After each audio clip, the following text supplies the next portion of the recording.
not a real name, and I have been working as a maid here in South Africa. So I am working for this other pastor.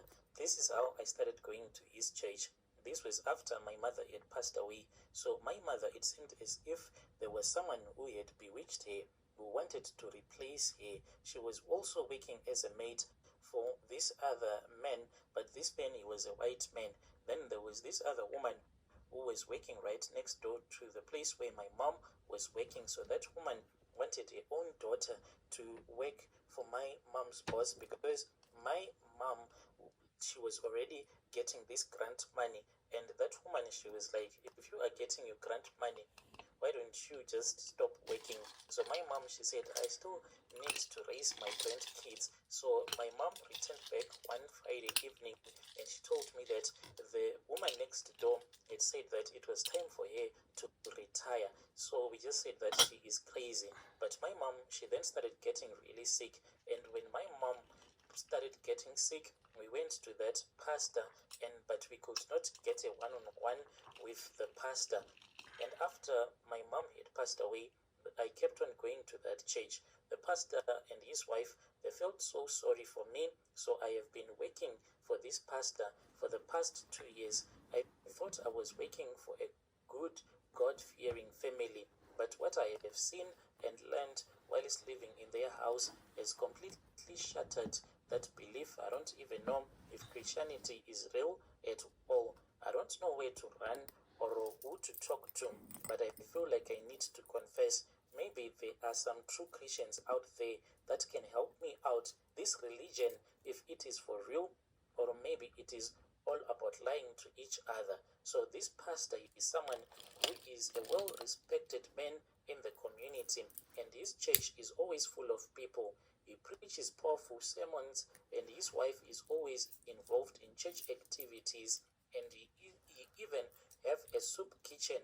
They look like the perfect Christian couple from the outside, but behind closed, hey, the things that they do, they are very different. The first thing that I noticed about the wife, she is this terrible, nasty behavior, but I told myself that since I am their maid, I am not going to worry, because they give me good money, so much that I won't be able to get it even when I am working for another company with my level of education. So it all started with small things that made me to feel uncomfortable. Each and every month, I noticed that when the pastor's wife is on her period, she gives her husband a used sanitary pads. I thought it was strange, and I did not even ask questions at all until one day I accidentally overheard a conversation between the pastor and his wife. He was telling her that he needed the pets to take to church for spiritual purposes. He said that it was part of a ritual to increase the power of his sermons, as if the wife had forgotten. He said, you have forgotten. The church needs to keep on growing, so you need to give me your used sanitary pad so that I can go with it to church. Then the pastor's wife said that she had already forgotten, so she would go outside and she was going to get it because she had already dumped it in the refuse bin. She went outside, Brother Nashi. I pretended as if I did not hear them talking. When she returned back, I saw that she was holding something and she was hiding it from me. She did not want me to see. She returned back to where her husband was, and then they started whispering, and then we left for church. I kept on looking at the pastor, and I saw that indeed in his pockets there was something that was there. The following Sunday, Brother Nashi, when I was busy preparing, that was when I touched the trousers of his suit, and indeed I saw that there was something that was in there. Before I could check properly, that was when the pastor's wife walked in on me, and then I did not get the chance to see if it was a sanitary pad that was in the pocket of the pastor's trousers. I waited again until when she was on her period, and this time around I got the opportunity.